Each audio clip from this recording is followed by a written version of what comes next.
All right, cool. Hey, can everybody hear me? Yes? Awesome. All right, very good.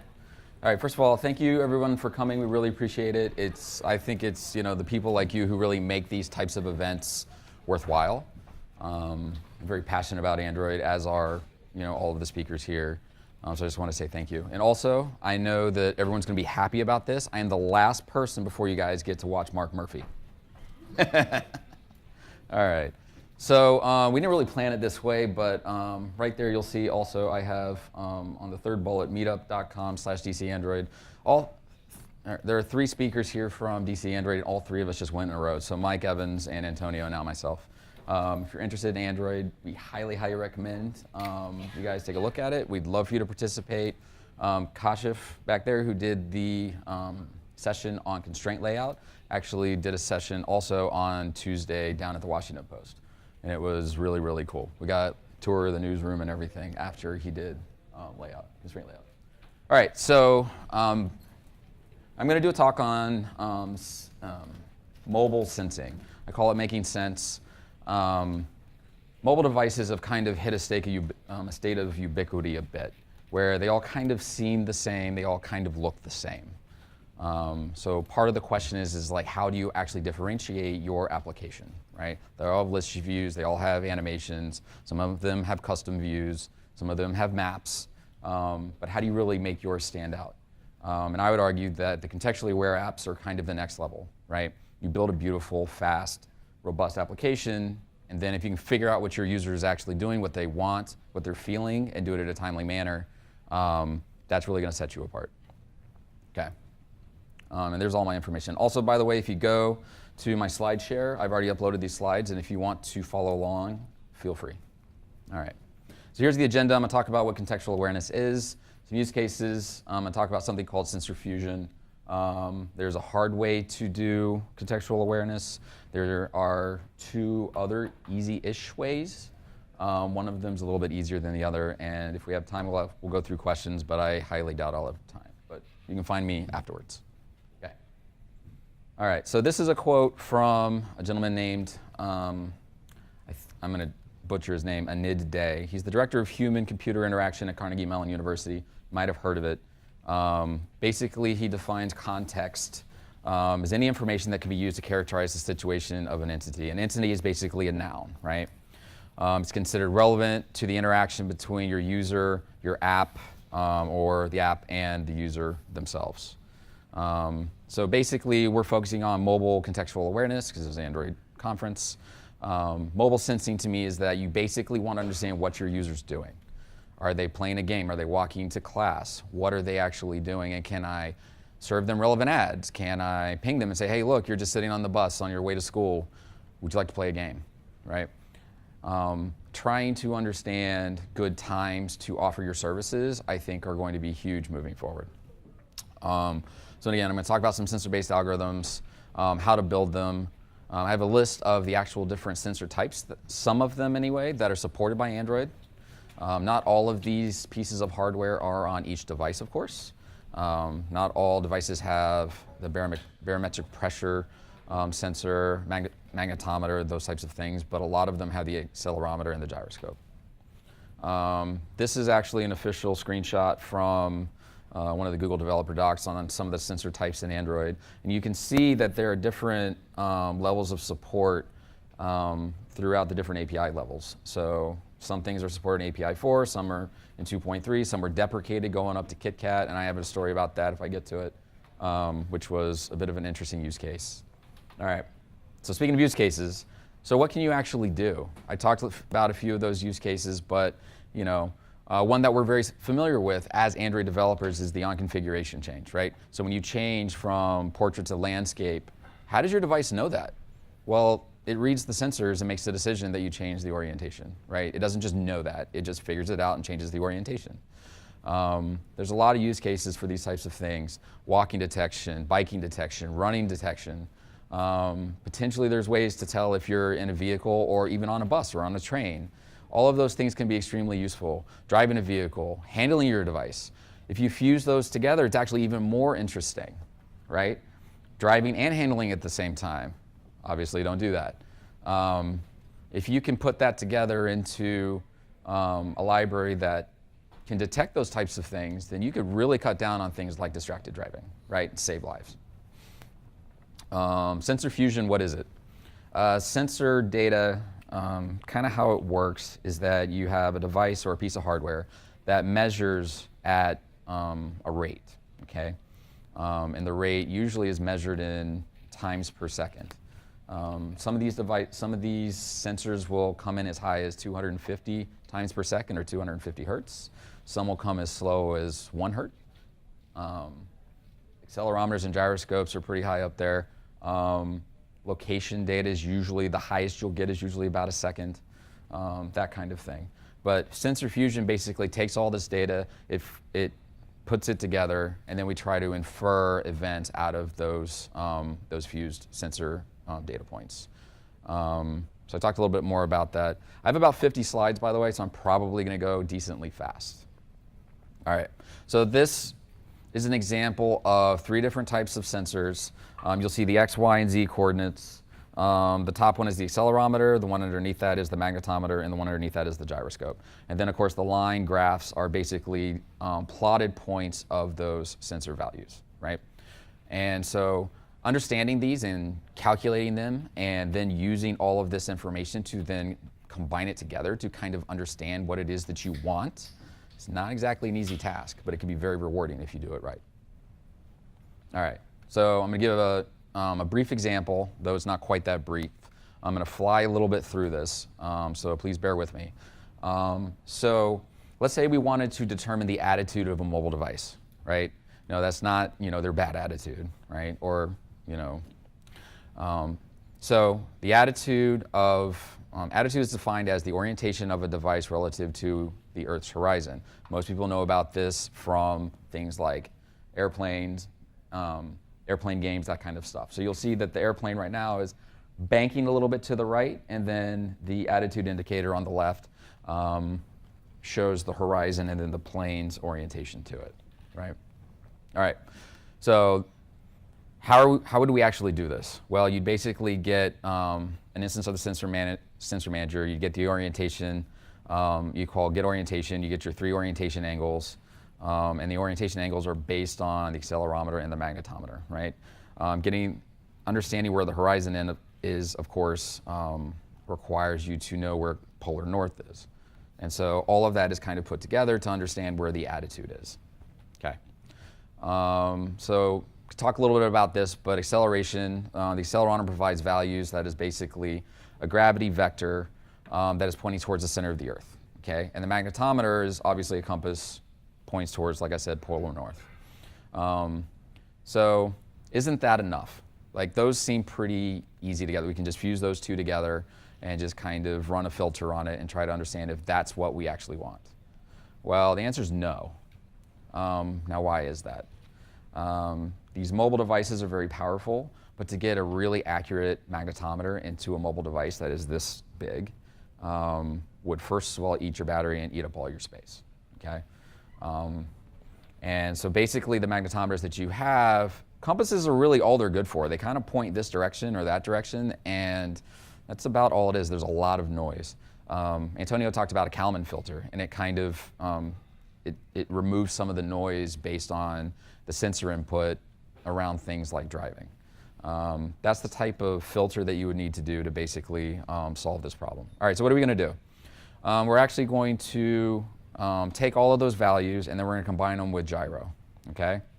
Let's see, let's get to the picture. There we go. All right, so you see acceleration and magnetometer. You kind of combine those together to get your combined acceleration and magnetometer orientation. Then you'll run a filter over it, and then you'll take your gyro, and then you'll have a time summation that then eventually you throw into your algorithm, and then you get a much better output for the attitude. So then we talk a little bit more about it, high-low pass filtering. You guys can read up a little bit more on that if you want. There's a little bit more information on high and low pass filtering. So here's kind of the code. This is how you would actually build this if you were building a simplistic Android algorithm to do this. So obviously you're going to initialize your sensor container. So you'll see there's a a three-dimensional array of floats with your gyro orientation. And then you get your sensor manager and you init your listeners. These are your listeners. You basically say, I want the accelerometer, I want the gyroscope, and I want the magnetometer. And then you pass in, basically you implement under the this keyword, the class implements your sensor listener. And then that's the next slide, I believe. Yep, so this callback will be called every single time there's a sensor event.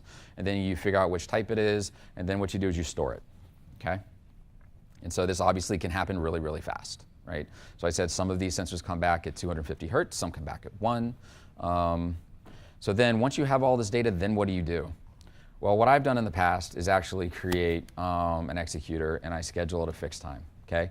And usually what I do is about every second or every 5 seconds. You will basically call this runnable, this thread, and then you pass in all of your data to it.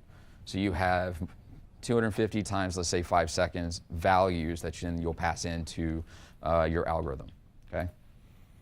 And then this would be the algorithm that you actually would run to try to get the attitude of the device. There's an example that I posted right there on the left-hand side on the Android developer guide on how to actually build this type of algorithm. There's a lot of good information on how to do it. This example shows how to do it in Java, and we're going to talk about a little bit later whether that's the best place for it. But this is, again, this is just an example. Cool. So challenges. This is a simplest formula to obtain one feature, right? Seems like a lot of work. Very large task. Us Android developers are not used to this probably. We build custom views that flow together and pull data from RESTful services. We aren't necessarily used to this type of stuff. There's other challenges too. So how do you support 100% of the devices? Answer is you can't, right? Everybody in here knows and loves and embraces that we have some fragmentation.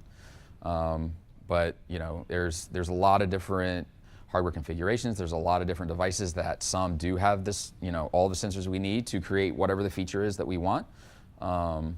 Also, we have, so right at the bottom, the bullet says, not all sensors return values at the same frequency. So that has to do with things like process prioritization, right? OEMs can kind of, go in and muck with a lot of these types of values within their prioritization scheduler. And so sometimes you'll get really good sensor data at a timely interval. But after 5 minutes, 10 minutes, an hour, 24 hours, do you still get that type of reliable output? And the answer is no.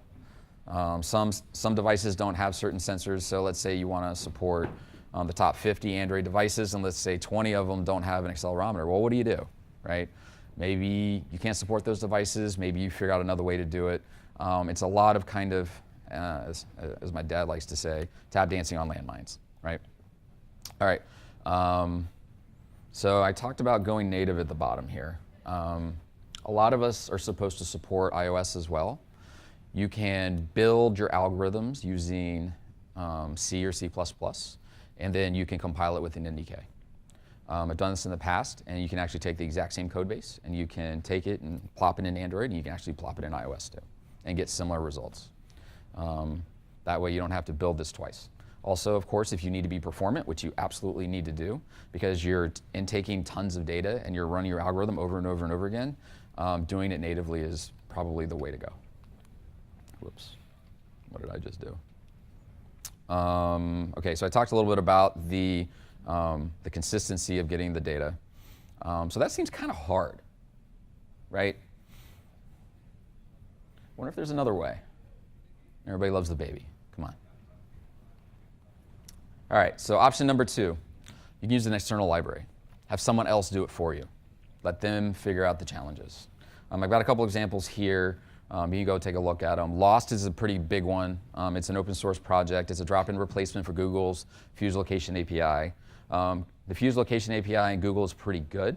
Problem though is that if you want to support any devices outside of the Google Play services approved devices, then you have to do something like Lost. And there's a couple of other ones in there that you can look up if you want. So what are the problems with this method? Number 1, licensing. This stuff's hard. People don't want to just give it away for free. They want to charge for it, right? And depending on what it is you want, it's not necessarily, it may not be cost prohibitive. It may be core to what you're doing. It may also just be, a nice little feature that you're going to try out, and do you really want to pay for it? Probably doesn't do exactly what you want. You didn't build it, so it probably is close. It might be close. It might not do it in the way that you want. It might be too battery intensive. It may do a lot of what you want and some of the things that you don't really need. Of course, there's the event can change. So you may want a walking event and it ends up, they fuse it together, kind of a running event, and then you're getting kind of false positives. A lot of times there's lack of support. And battery drain's a really, really big one. If you're requesting all these sensors, they take a toll. And if you're calling some kind of function to do an algorithm on all this sensor data at some frequency, and you're just on forever, because that's kind of what user context is. You need to understand when a user is getting up in the morning, they're going to the bus stop, and then they get on the bus, and you can send them a notification and say, hey, play the game, you're sitting on the bus, you're not doing anything. You have to be on all the time, right? So you don't want to be one of these apps at the top of the screen that says, tells the user that you're killing the battery. All right. So Google kind of came to the rescue a little bit, okay? And yes, we all love the baby. All right. So Google I/O this year, they announced something called the Awareness API. The idea is that they take 7 different signals that they combine together. They're actually 7 features. They take a lot of different signals, they fuse them together in 7 features, okay? And then what they did is they kind of wrapped them up all nice-like, and they allow us to actually use them and play with them and use them however we want, okay? One is time, that one's pretty easy.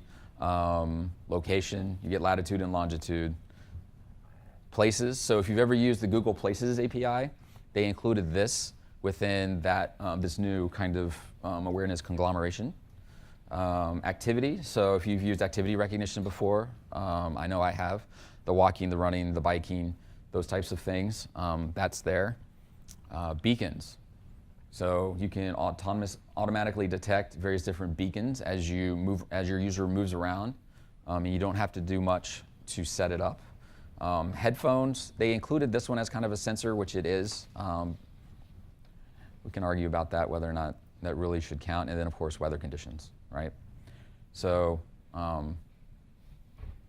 why is that cool, right? The idea is that you can combine all these together, and you ask Google to do it for you, and you say, tell me when this happens. So a good example is, let's say that a user runs by a coffee shop every day, okay? So you say, tell me about when my user runs by this coffee shop, and by the way, when it's open, between 9 and 5 o'clock, okay? You tell Google you care about it, you go to sleep, and your app does nothing. User gets up, starts running, goes jogging, they run by the coffee shop, they're outside the hours of business, so they don't tell the user anything. You come back on your way back home from work, say, or maybe in the morning you're actually going to work and you want to get coffee, and it just pops up and says, hey, here you go. Here's an ad for this coffee, you get $1 off. How would you like to go in there, right? So how useful is that? Right, that's user context, that's understanding your user and trying to make sure you get the best of their time, you don't annoy them outside of that. Okay, so some of the benefits, it's an easy implementation, it's really a single API, all the signals are processed outside of your app, not for the app, for the app. And no need to build all those complicated algorithms I talked about, okay? Optimized battery, who gets dinged on the battery? Google does actually, because they are actually an app. Google Play Service is actually an app on the device, and so if they're doing some complicated stuff on your device, then they're the ones who are gonna get hit by it.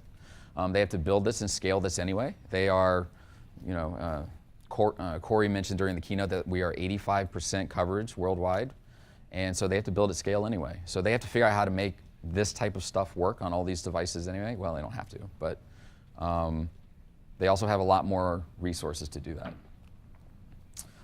So I talked a little bit about the Fence API and the Snapshot API. Think of it as push and pull. Snapshot is pull, so at this moment in time, tell me about what the user's doing. Are they running, are they walking, are they near the coffee shop, that kind of stuff. The Fence API is the one that I mentioned before, it's just a notification. Okay, so there's a little bit more information about both of those. So just in review, there are 3 options. The hard way, which is fairly significant, but is very rewarding. Can also be very customized to what it is that you want. There's the easier way. You can have someone else do it, but you may have to pay for it. And then, of course, right now, the easiest way is to use the Google Play Services Awareness API. The drawback to that, of course, is also that your user actually has to have Google Play Services enabled on their device. And I actually kind of flew through that really quickly. All right.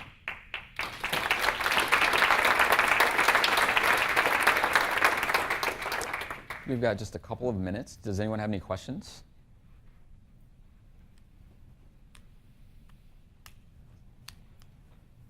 Oleg.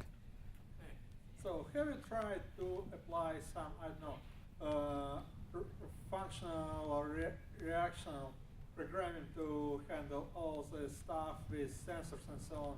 So I think it's the best application. I have not explored that. Kind of my humble thought process on that is that I kind of init my listeners within Java, and then I build up my data points, and then in theory you take that and you just pass it off to your native library that can run natively and be optimal for it. But I have not explored that. No. Anyone else? Oh. Discussion and comment more that Oops. I guess my line of work is military related, mostly tactical Mm-hmm. sorts of things. And the sort of things you describe are things that are done on a really regular, on a moment-by-moment basis in Mhm. tactical sensors, Mm-hmm. and more recently are being integrated into the mission command systems, Okay. which is more like what you're doing. Mm-hmm. About saying, okay, now I've got the sensor readings. Mhm. What am I going to do with them? How are they going to trigger me to do stuff? Right. Things that I would mention just in passing is the lead-in definition, which talked about context, was very noun and entity-centric. Mm-hmm. That one of Chomsky's invariants about natural language processing is Mhm. that all known natural languages have at their core a noun, verb, object construction. Mhm. Syntax is all different, the vocabularies are all different, but that construction is. Okay. Okay, so that's, a thoroughly human, completely abstract,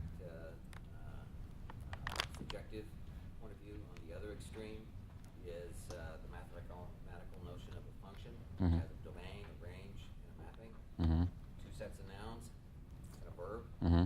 So I was pleased to see that the API, the Apple API, had activity, Mhm. verb piece to it. Yeah. Because noun-verb combinations in what you're trying to do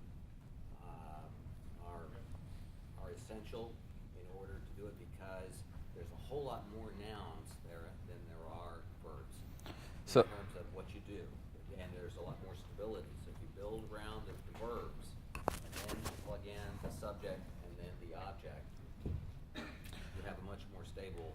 Right, and I think the core. I think the other one was about context, and I think that the idea is that you try to understand what the noun's doing, the verb of what the noun is doing, right? And they certainly go hand in hand. I don't think it's only about nouns. Your sensors measure the state of certain nouns. Right, and then you interpret them with the verbs. But the Right. interpretation of it is task-centered. Yes. Verb. Yes. And that's the way your presentation was laid out. That's Okay. fine. But at least within the context that I work, they call it the joint common Mhm. functions list. Mm-hmm. That is the noun-verb combinations that are used ubiquitously in tactical military operations. Okay. And that is the center of gravity from which they build all these things around. So I think you're on something here, but that because On something? well, you're Onto something. Yeah. Yeah. Okay. anyway, I just say that there's an awful lot that's known about that, but it does not have the marketplace I work in is much more specialized and is much smaller. It doesn't have the scope and scale of yours does. Yep. All right. Well, appreciate it. Thank you. All right. One last question, and Oh, then we'll have to one more. call it. Let's make it. Certainly the thing he describes